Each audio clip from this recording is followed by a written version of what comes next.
개항부터 갑신정변까지 필기 내용 살펴보도록 하겠습니다. 자, 63년부터 73년까지 흥선대원군이 집권을 했었다라고 했었고, 그 사이에 병인 양요, 오페르트 도굴 사건, 71년에 신미 양요까지 여러 가지 사건을 거치면서 척합의를 건립하고 우리가 서양 세력, 외세랑 수교하지 않겠다라는 그런 입장을 펼치고 있었는데요. 이때 신하들의 움직임은 어땠는지를 살펴보도록 하고, 그 다음에 우리가 어쩔 수 없이 강화도 조약을 체결하게 되는데 이거의 내용은 무엇이며 특징이 무엇인지 살펴봐야 하고, 강화도 조약을 맺으면서 우리가 개혁을 해야 하는데, 그래서 온건적으로 개혁할 것인지 급진적으로 개혁할 것인지, 온건 개화를 하기 위해서 어떤 일들을 했었는지, 어디로 누굴 보내서 어떻게 개혁했는지, 급진개혁파들은 누가 있었고 어떤 사건을 벌였는지, 그 다음에 위정척사파, 끝까지 개화하지 않겠다라고 생각한 사람들은 어떻게 행동을 했는지에 대해서 살펴보는 단원이 되겠습니다. 그래서 중요한 키워드는 강화도 조약, 이모군란, 갑신정변, 이게 굵직굵직한 사건이 되겠고요. 그리고 요 온건개혁파들이 했던 요 활동들이 또 시험 문제에 자주 출제가 되고, 이쪽 부분도 자주 출제가 되고, 강화도 조약도 내용이 출제가 되기도 합니다. 자, 그래서 뭐 많이 알아둬야 되겠죠. 지금부터는 공부를 조금 세세하게 해주셔야 되겠습니다. 자, 그럼 살펴보도록 하겠습니다.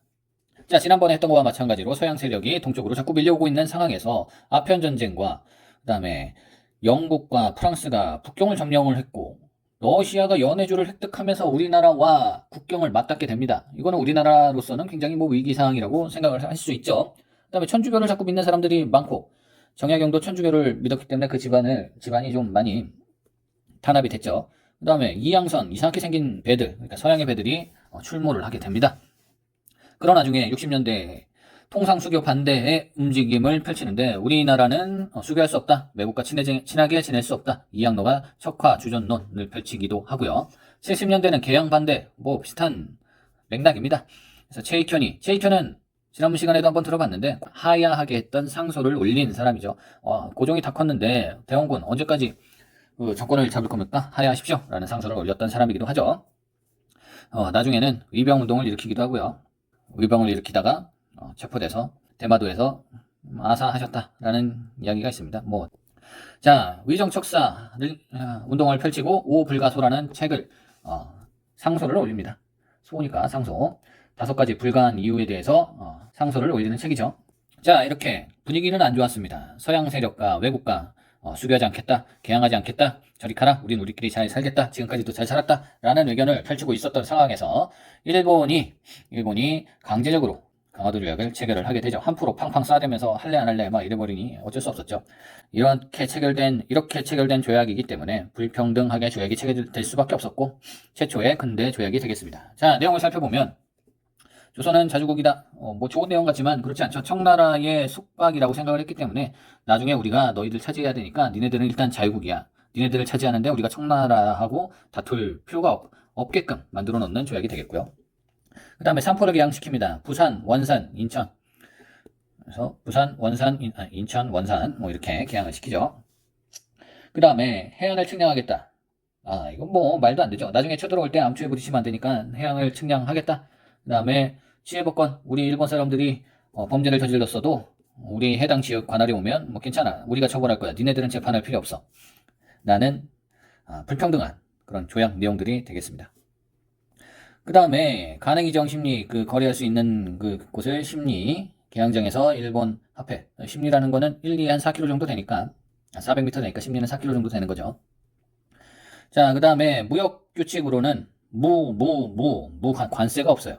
무항세가, 배세가 없네. 무제한 곡물 유출, 무제한으로 곡물을 다 사갈 수 있어요.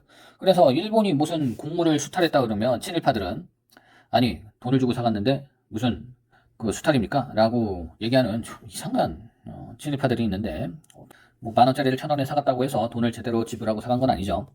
그 다음에 곡물을 다 가져간 다음에 쌀이 없으면 쌀값이 폭등하게 되죠. 그 다음에 다시 비싸게 팔아먹는다는 등 여러 가지 마킹이 있었죠. 그 다음에 너무했다 생각했는지 83년에 개정해서 방공령을 시행할 수 있게 하고, 우리나라에 곡물이 너무 없으면 수출을 금지할 수 있는 방공령, 그 다음에 관세를 설정하기도 했습니다. 하지만 일본이 우리나라한테 좋은 일을 시켜줄 일은 없겠죠. 양심적으로 너무했지, 잘해줄게, 이런 건 없습니다. 대신에 최애국 대우를 가져가게 되죠. 최애국 대우라는 것은 뭐냐면 82년에 미국하고 가장 먼저 체결했던 것인데 우리나라가 어떤 조약을 했는데 다른 나라랑 더 크게 줄 수 있는 다른 나라의 미국하고 더 이권이 될 수 있는 그런 조약을 체결을 하면 우리나라도 똑같이 이만큼 뺏어갈 수 있다.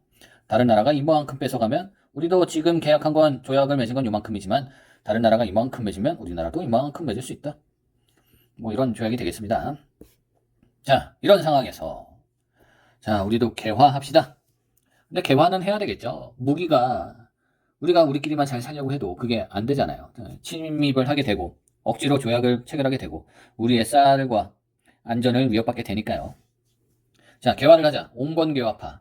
개화를 천천히 하자. 우리의 정신은 그대로 두고 기술적인 것만 개화를 하자. 그래서 청해 양로운동을 모델로 삼아서 개화를 하기 시작하고 개화를 하려면 일단 배워야 될 거 아니겠습니까? 그래서 일본으로 사람을 보냅니다.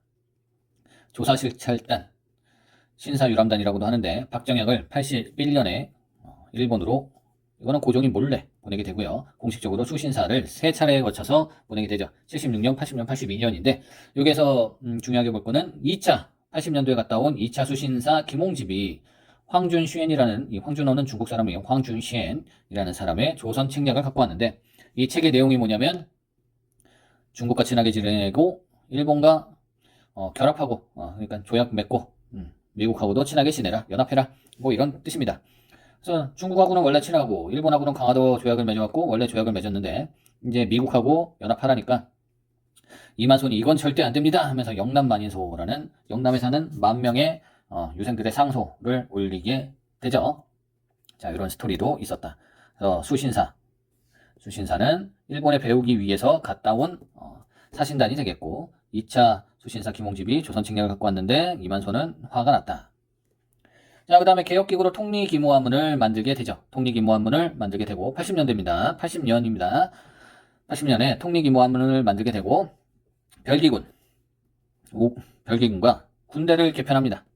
오군영을 2영으로 개편을 하게 되고 이때 구식군대와 신식군대를 차별하기 시작하는데 신식군대는 월급도 잘 주고 무기도 잘 주는데 구식군대는 13개월치를 월급을 안 주네. 이 13개월 월급 안 주면 여러분들 한번 상상해 보세요. 엄청 힘들죠? 그리고 13개월 만에 쌀을 줬는데 거기에 막 모래가 섞여 있어요. 그러면 군인들이 화가 나죠? 그래서 군인들을 괴롭히면 큰일 납니다. 이게 무슨 용기인가요? 이 군인들한테 월급을 안 주는 거는 큰일 날 일이죠. 그래서 군인들이 이모군란을 일으키고 선해청 당상관인 민교모를 사살해버리고 민비의 오빠가 되겠습니다. 뭐 친오빠는 아니지만 이런 상황이 발생이 되고 우리 다시 흥선대원군을 데려오자. 민비를 죽여라. 뭐 군인들이 반란을 일으키는데 왕비를 죽여라 하면서 반란을 일으킨단 말이죠.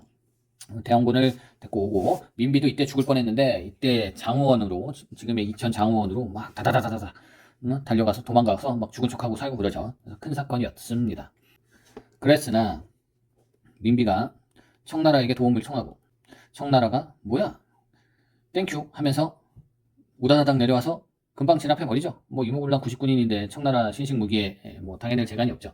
그러면서 청나라의 내정 간섭이 강화되었습니다. 그리고 고문을 파견해버리는데 밀렌드로프와 마칭창을 파견을 하게 되죠.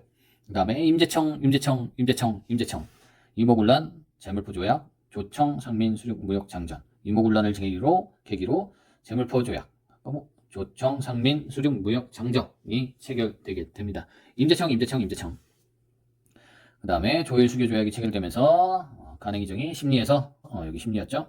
심리에서 백리로 확대가 됩니다. 임재청. 그래서 이모군란은 90군대들이 난을 일으킨 사건으로 82년에 연도까지 기억해 주셔야 되고요. 청나라가 개입을 해서 실패를 하게 되고 고문이 파견되었으며 임재청 제물포 조약과 조청상민 수령 무력장정이 체결이 되었다. 알려주시면 되겠습니다. 자, 일본에 파견된 조사실찰단과 수신사 통리기모함문에서 설치된 별기군으로 인해서 일어난 이모군란으로 일어난 제물포 조약과 조청상민 수령 무력장정을 기억해 주시면 되겠습니다. 자, 청나라에도 사람을 보내는데 영선사를 보내고 김윤식을 보내게 됩니다. 자, 83년에 자, 이것도 기억해 주셔야 되겠습니다. 83년에 전항국, 방문국, 기기창을 설치를 합니다. 자, 미국에는 보빙사, 민혁이기 갔다 오게 됩니다. 민비의 조카. 자, 급진계열파 보도록 하겠습니다. 자, 급진계열파는 일본의 메이지 유신을 모델로 하고 김옥균이 주도를 했고요. 갑신정변을 일으키죠. 서강범, 서재필, 박영효, 홍영식 뭐 이런 사람들 엄청난 사람들이죠. 뭐 장원급제자도 있고 왕의 사위도 있고 영의정의 아들도 있고 뭐 엄청난 집안의 사람들이 젊은이들이 개혁을 해야겠다라고 하면서 신분제를 폐지하는 것까지 주장을 했던 멋있죠. 이 사람들은 평생 떵떵거리면서 잘 살 수 있지만 개혁을 하기 위해서 정변을 일으킨 사람들이 되겠죠. 자, 갑신정변의 배경을 한번 보시면 김옥균이 우리나라에 돈이 없으니까 돈을 빌려오겠다 하면서 자신 있게 갔는데 차관을 실패하고 그 다음에 청나라 병력이 이동을 합니다. 절반 정도 이동을 하는데 왜냐면 이게 지금 이모군란 때 82년이죠. 이거 82년 때 그 청나라가 들어오면서 민씨가 부른 청나라가 우리나라의 군대를 용산에 이때부터 주둔을 시키기 시작했던 그 민씨가 되겠죠. 이때 들어왔다가 주둔하고 있었는데 물론 일본도 들어왔습니다. 일본 군대가 최초로 들어온 사건이기도 하죠. 이 이모군란이 일본 군대도 들어왔는데 여기 병력이 좀 약했고 여기 청나라 병력이 많았는데 절반이 이동하네. 근데 일본에서 내가 도와줄게 옥균상 걱정 말고 응? 반란을 일으키게 해서 우체국 오픈식 때 폭탄을 막 터뜨리면서 정변을 일으키게 되고 3.1천하라고 하죠. 그래서 고종과 민비를 확보를 했으나 청나라가 다시 돌아오니까 일본이 도망가고 그래서 다시 실패하게 되었죠. 그래서 3.1천하였던 갑신정변 84년이라는 것도 잘 기억해 두시고요. 가판텐 갑신정변으로 인해서 한성조약과 텐진조약이 체결되게 됩니다. 한성조약으로 또 배상금을 또 지불해야 되고 이 이모군란으로도 지불을 했었는데 또 지불을 합니다. 그 다음에 텐진조약으로 군대 출변 시 통보인데 자 잠깐 보도록 하겠습니다. 자, 텐진조약. 이 갑신정변으로 인해서 일본하고 청나라가 군대끼리 부딪혔단 말이죠. 물론 일본이 도망을 갔지만 그러면 왠지 여기에서 장소는 비록 조선이지만 여기서 싸우게 되면 큰 전쟁으로 번질 수도 있고 각자 다른 계획들이 있었기 때문에 좀 싸우고 싶지 않았었던 것이죠. 특히 일본은 이때까지만 해도 청나라가 훨씬 더 강했다라고 판단이 되니까요. 지금 붙기에는 조금 어렵다. 그래서 조선에서 군대를 다 빼고 우리가 조선이 또 도와달라고 하겠지. 분명히 쟤네들은 좀 바보니까 조선이 또 도와달라고 했을 때에 청나라 군대가 들어오면 일본 군대도 같이 들어오겠다. 일본 군대가 들어오면 청나라 군대도 같이 동시에 들어오겠다. 라고 하는 그런 조약이 되겠고요. 이게 나중에 언제 효과를 발휘하냐?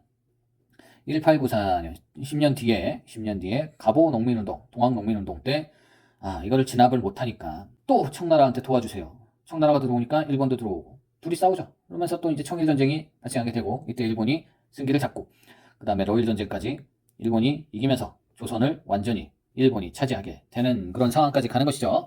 그래서 텐진조약은 후에 10년 후에 갑오농민운동 때 동시에 우리 조선에 출병을 하게 되고 청일전쟁을 벌여지는 배경이 되는 사건이 되겠다. 그리고 이때까지만 해도 청나라가 우세했기 때문에 내정 간섭을 더 강화하게 됩니다. 이 위안스카이가 막 궁에서 살면서 엄청 막 이상한 짓 많이 하고 그랬습니다. 굴욕적이죠. 굉장히 굴욕적인 이 시기가 되겠습니다. 이 갑신정변 때 14개조 개혁을 만들었는데 제정을 일어나 하자 호조에서 그 다음에 호조 판서를 김옥균이 하려고 했었죠. 그래서 재정을 다 본인이 관리하려고 그런 것도 있었고 아까 얘기했듯이 신분제 폐지도 주장을 했었다. 자, 그 다음에 의정척사파들은 후에 의병운동을 일으키면서 무력으로 저항을 하게 됩니다.